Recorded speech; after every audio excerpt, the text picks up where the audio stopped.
Kita mau bertanya ya Bang, Ya, kenapa masa kepemimpinan Pak Oyon pada waktu itu gaji honorer tunjangan ASN itu tidak ada pemotongan, bahkan ditambah lagi. Bagaimana menurut Abang? ya terima kasih.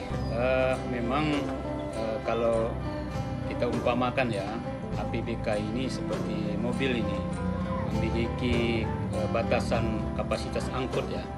Begitu juga dengan APBK. APBK ini apabila semua kebutuhan daerah itu dibebankan ke APBK, maka APBK ini tidak akan sanggup untuk menampung itu semua.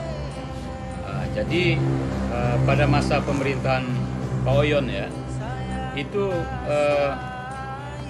pembiayaan menyangkut tentang jalan, jembatan ya, dan proyek-proyek besar lainnya itu beliau urai melalui skema pembiayaan dari APBN dan APBA.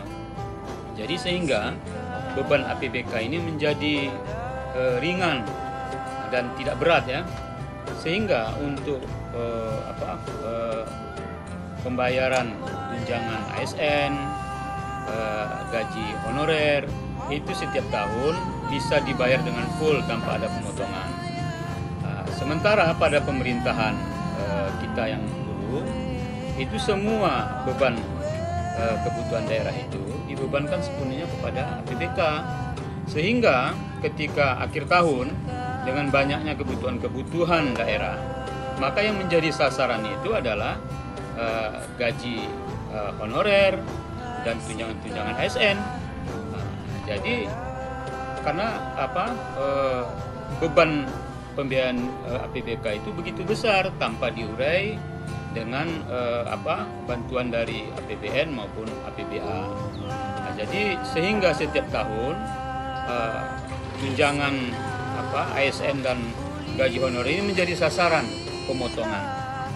Begitu juga sekarang kita melihat Kabupaten Singkil telah menerima ratusan tenaga P3K dan ribuan yang akan kita terima lagi.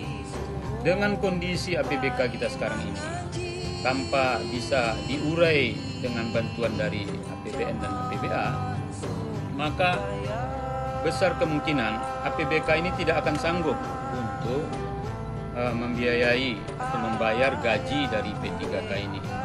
Makanya kalau itu sempat terjadi, maka kemungkinan Kabupaten Aceh Singkil mungkin tidak lagi menerima tenaga PPK. Makanya dibutuhkan ya bupati yang sanggup mengurai kebutuhan beban APBK ini dengan melakukan lobby pembiayaan ke APBN dan APBA. Maka apabila kita tetap dengan bupati yang tidak sanggup untuk melakukan lobby-lobby, maka beban APBK kita ini terus bertambah berat, dan sehingga untuk membiayai seperti P3K, tunjangan PNS ya, gaji-gaji honorer itu tidak akan sanggup lagi.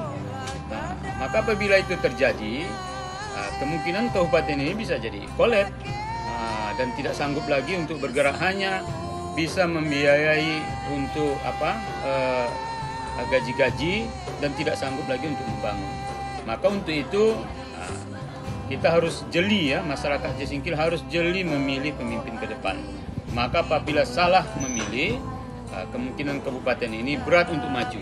Maka untuk itu selamatkan Aceh Singkil untuk Pilkada 2024 ini. Begitu aja, terima kasih.